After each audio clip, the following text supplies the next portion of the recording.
Hey, all financial consultants out there, do you have clients who have beneficiaries based overseas with respect to Australia? Clients who have children studying overseas and perhaps are concerned how their estate planning can take place?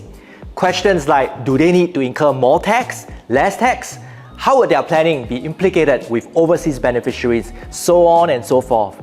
Are you aware that based on AECC Global Research, the top 3 destinations for overseas education are namely Australia, United States, and the United Kingdom? And make sure you stay till the end of this video where we will introduce a framework for you to use in your sales presentation. In this episode, we have Tristan, who is the head of tax from Select Investors Australia with us. And today, we are going to dive in to Australian tax and what are some of the blind spots you will need when it comes to planning for beneficiaries residing in Australia. So are you guys ready?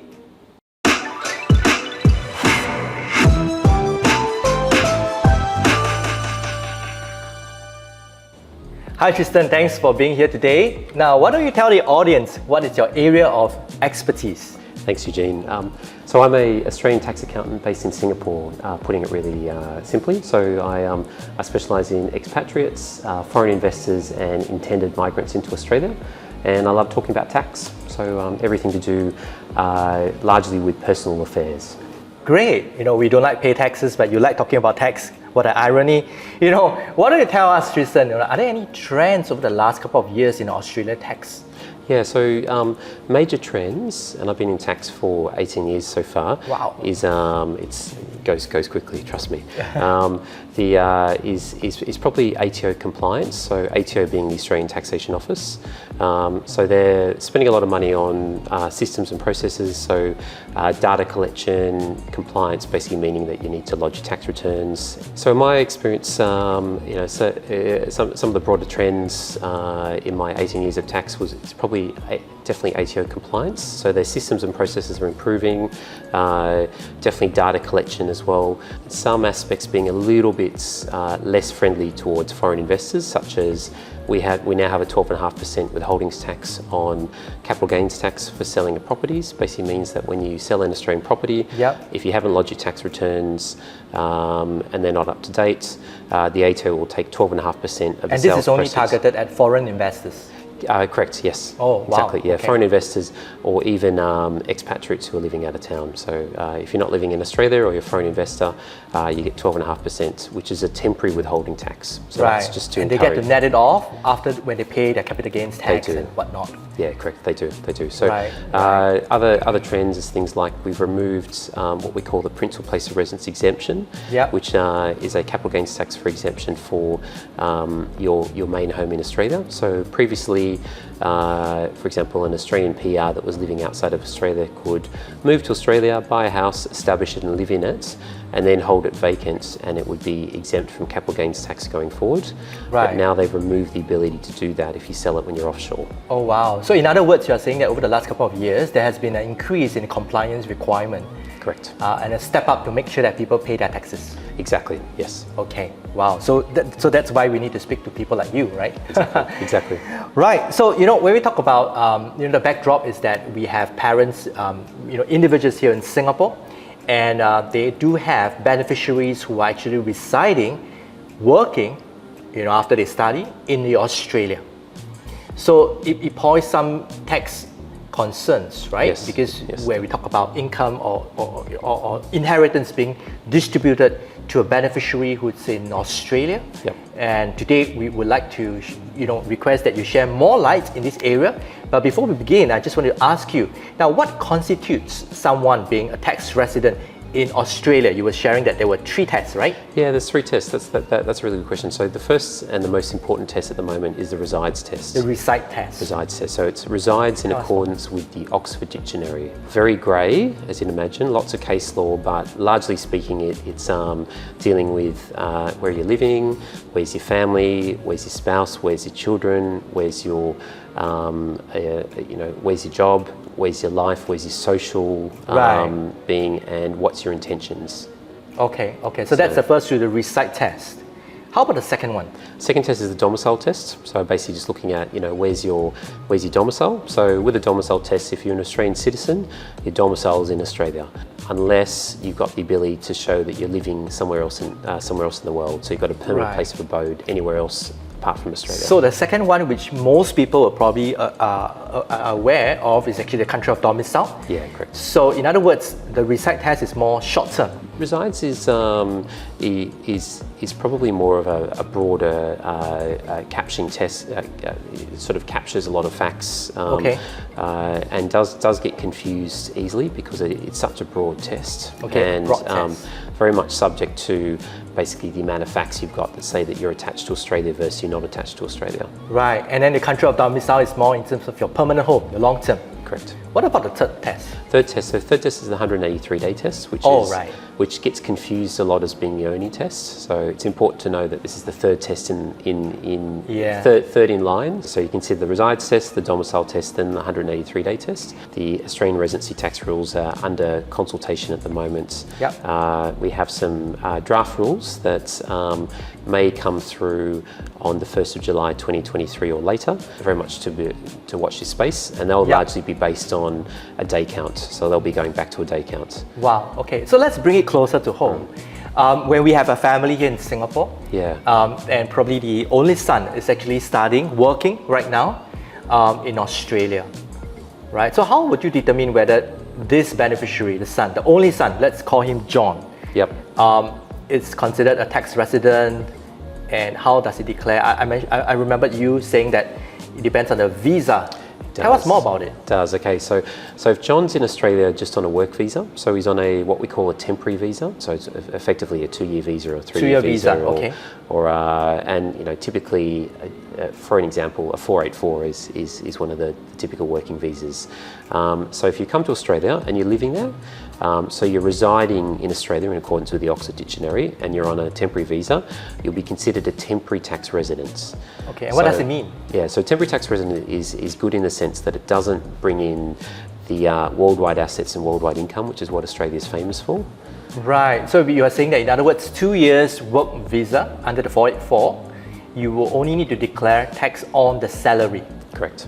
and not a worldwide global income tax. Exactly, yeah. So it's basically tax on salary and Australian sourced investments. So if John invests locally in Australia, then he may have to pay tax on those. But if he's investing globally, or he's got investments in Singapore, or more to the fact receives income from his parents, Yep.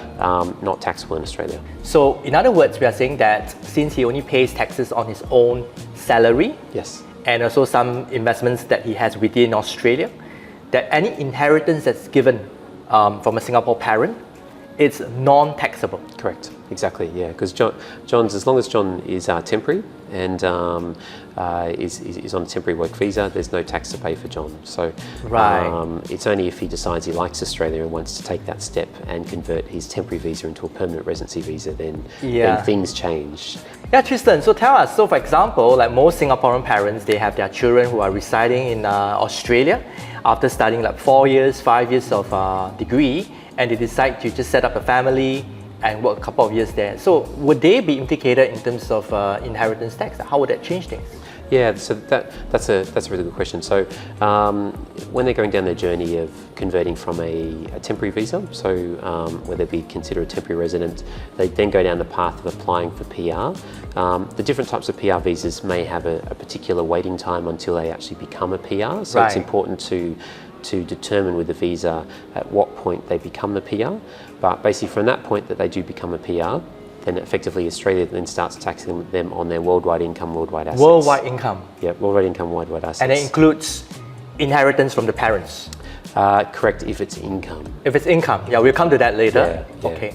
So you're saying that it changes the entire thing from just employment income to worldwide income. Correct, exactly. So Wow. that could include property in Singapore, it could include investments in Singapore, could include global investments, could even include UK property if that's in their name as well. Wow, and I understand the tax rate is very high. We'll come to that, all right? It's going to be a shocking number. But anyway, you brought up a very good point about income and capital. So let's take, for example, let's say a typical parent, right, who is actually having $1 million cash Yep. to be as inheritance to be distributed out to the beneficiary in Australia, who's a permanent resident right now. Yep. So this $1 million cash, it's capital in nature. Yes.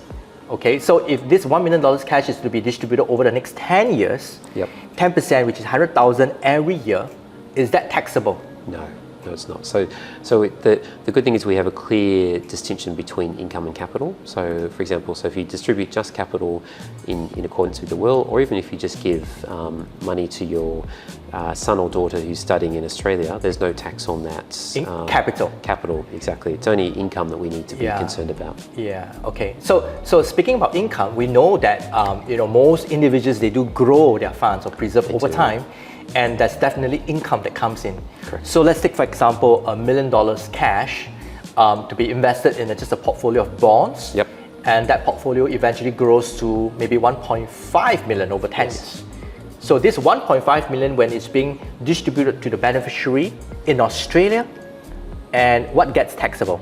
Yeah, so from the 1.5, so we're effectively starting from a base of 1, so assuming it's in a trust, and we're distributing the full 1.5 to the beneficiary, it'll be the 500,000 on top of the income. 500,000, which is the income. Which the income component will be the taxable component. So the $1 million original capital that was invested, non-taxable, it's the income that we're concerned about. Right, so the $1 million capital is non-taxable. Correct. But the $500,000 would be taxable because it's considered as income. Correct. All right, wow. And tell us more about the shocking number you were... Okay.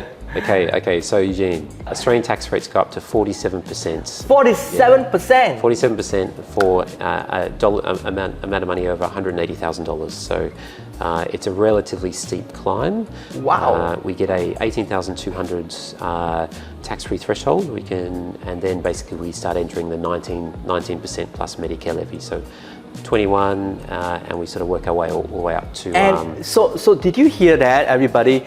Anything that is above 180,000 per annum, you need to pay 47% to the ATO. Correct. Exactly. Wow. Okay, so that is certain form of planning that needs to be done here, right? Exactly. Especially if you've got sort of working professionals in Australia, there's a good chance their income will be close to that $180,000 number. So anything that you distribute gets taxed on top of that. So likely in the upper brackets. So just now we were talking about some ways of effective planning here in the lifetime of some of our clients. So tell us, how can we actually go into effective planning with regard to better tax management in this sense? So one would be using a trust effectively, so to actually manage marginal tax rates. So for example, if you have if there's a way of if there's a trust that's going to distribute income to your children that are beneficiaries in Australia, you might want to hold back the income.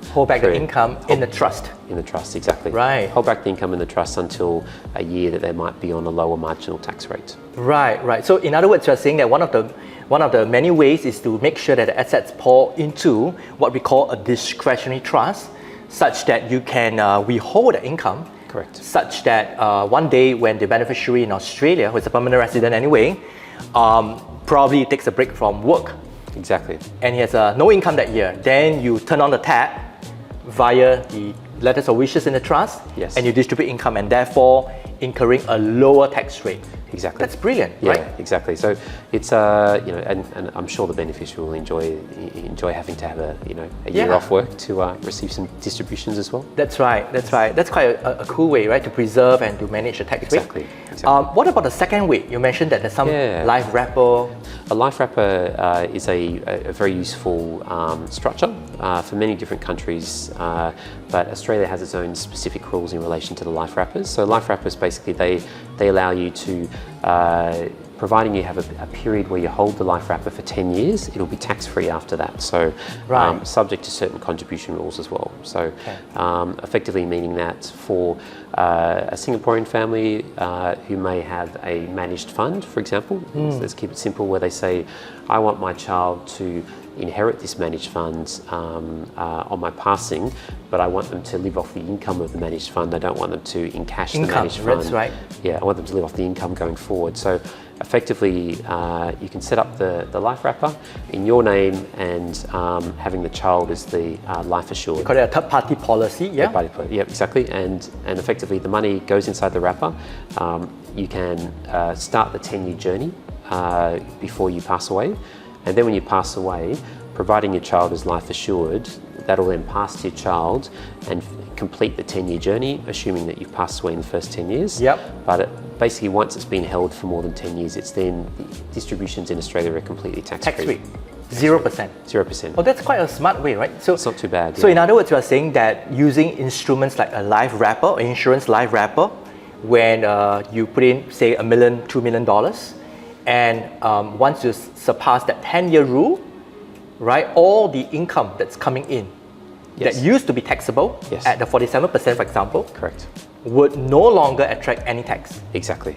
Oh, so the earlier one sets it up, the faster you will have accumulated that 10-year. Exactly. So if you sent up for example, a life wrapper in your younger years, and you see through your 10 years whilst you're still living, and your child is life assured, on your passing, that whole tax-free account will pass to them.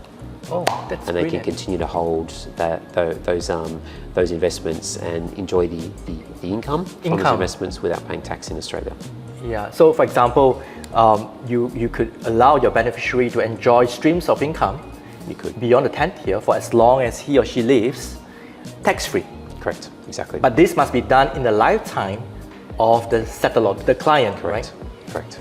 Okay, and just so this is the second way using tools like insurance life wrapper, right? Yeah. And there's a third way because just now we were talking something about leaving money beyond just your children, but we're talking about the third generation. Exactly. And you shared something amazing about how it works in Australia. Why don't you tell us more about it? Yeah. So this is something that's close to a lot of I guess clients' hearts, is they want to leave some money for the grandchildren because maybe their kids are doing okay and they'd like to look after the grandchildren for education funds and alike. And so in Australia, if you pass what we call passive income to a minor, and a minor is 18 years or is less than 18 years. Less than 18, yeah. They're taxed at 47% straight away. So 47 tax on a minor who has no income. Exactly, no income. You get a $416 allowance per annum. My goodness. Yes. 416 allowance, and beyond that is taxed at 47% for a minor. For a minor, and that rule is effectively to prevent people from distributing passive income to minors to try and take advantage of their tax rates. Right. We do have a great tool called an Australian Testamentary Trust. Okay. And this is a great tool that effectively could be used for passing money to grandchildren, basically. An Australian will with a testamentary trust. Exactly. Yeah, tell us more. How does that work? Yeah, so the Testamentary Trust holds benefits where it's able to distribute income to a minor, and they're taxed as an adult. So they get the first $18,200 tax-free, and then they'd enter into the adult tax brackets of 19% plus the Medicare levy and then on. So it's quite a useful tool, basically. Right. So let's bring it closer to home. In the event, if let's say any of you who has a grandchild who is a minor below 18 years old in Australia, what you could do is probably to set up an Australian will with a testamentary trust. Yep. And you get to enjoy up to 18,200 Aussie dollars. Exactly, per annum. Per annum as a tax relief. Correct. Right, and anything beyond that is at the marginal tax rate. Correct. Which is not at 47. Exactly, yeah, it starts at, basically once you're over 18,200, you're looking at 19% plus the 2% Medicare levy, so 21%. Which is like half, close to half of 47%. And just with a simple Australian will with a testamentary trust. Exactly. Oh, wow. And if you look at it saying, okay, I want to contribute to the minors' school fees, effectively you can give them $20,000 without paying any tax, and $20,000 will go a long way with school fees. So that's a good way of looking at it. That's a good way of planning, right? Yep. For your grandchildren. Yep. And does it matter, like if you have 2 or 3 grandchildren, does it matter? Not at all. And the good thing with the testamentary trust is you can set it up so your children can, i.e. the grandchildren's parents can be the trustees, so they can manage it. So tell us more, if let's say there are 2 or 3 grandchildren, is the 18,000 relief spread across the 3 grandchildren? Correct, exactly. Right. Yeah. It's like children are very expensive, but in this situation, you can get a benefit from them. And I believe you can set it up here in Singapore by just contacting you? Correct, exactly. Awesome, and they do not need to fly over there and all that. No, exactly. We can manage it from Singapore, so that's absolutely fine. Wow. And you were saying that how many of your percentage of your clients are Singaporeans? Say when I first started in Singapore, it was about 50-50. 50-50. So my client base is probably a little bit more predominantly expats of late, but I've got lots of experience with dealing with Singaporeans and their for example, their Australian properties, their kids that might be studying in Australia. Yeah. And I enjoy talking about Australian tax, so I'm always happy to have the a chat best about guy in the house today. You're very kind. Always happy to have a chat about how the Australian tax system works to help educate everyone. So one final question I'd like to ask you is that what happens to a Singapore parent here who has a property in Australia? That's a good question. That is quite common actually. So I have a lot of Singaporean clients that do have investment properties in Australia for just for investment purposes or for their children to live in whilst they're studying in Australia. So what happens on their passing, so if the property passes to them, the child will inherit the property at the same cost base that the parent acquired it for. So for example, if the parent bought it for $300,000, say 10 years ago, and they pass away today, the child then inherits that property with the same cost base, so the same $300,000 that they bought it for. And let's say it's worth $1 million today, and if the child sells it for $1 million, they'll be up for a $700,000 capital gains tax bill. Right. So there is no inheritance tax in Australia. Correct. But there is a capital gains tax if the beneficiary were to sell the property. Correct, exactly. So if the beneficiary was a permanent resident in Australia, does not sell it, he lives in it or he rents out, there's absolutely no tax to pay. During that time, yes. During that time? Exactly. Yeah, exactly. Oh, so it depends. So there is actually benefits for him to sell in a downturn, right? There is, yeah, there is actually. So if they sold the property when the market was down, I guess you are going to pay less capital gains tax, and capital gains tax is basically taxed at marginal rates. So there's a few concessions, what we call the 50% capital gains tax discount that we need to consider, but largely speaking, it's marginal tax rates. Right. So in other words, there's no inheritance tax for the beneficiary. Correct. But there's capital gains tax to be paid only in the event of a sale. Correct. Yes. Right. And what happens if we flip that around? If the property is here in Singapore, it can be in Malaysia, in Bangkok? Yeah, or even in the UK. Okay, in the UK, right? Yeah, even in the UK. So there's anywhere, yeah. So you've got an Australian permanent resident living in Australia. They receive a foreign property as a part of the will. So how that's treated in Australia is their cost base for capital gains tax is the market value on the day that the deceased passes the property to them. So let's say it's worth $500,000 Aussie equivalent, and then they rent the property out for another 3 or 4 years. That rental income, the global rental income, will be assessable in Australia, less related deductions. And then on eventual sale, let's say they sell it for $800,000, so we've got a $300,000 gain. They would then have to pay capital gains tax in Australia on that $300,000. Okay, so in other words, it's the same capital gains tax that will apply regardless of whether the property is located in Australia, correct, or anywhere other parts of the world.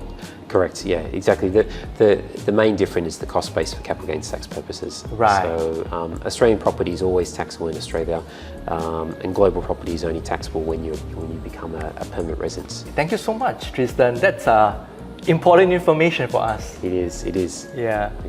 Here you got it. Today we have Tristan, the head of tax from Select Investors. And today, if let's say you are in a certain situation that you require the help of an Australian tax specialist, feel free to hop on a call with Tristan because he's going to provide a complimentary 40-minute either a Zoom or in-person session to understand your situation better.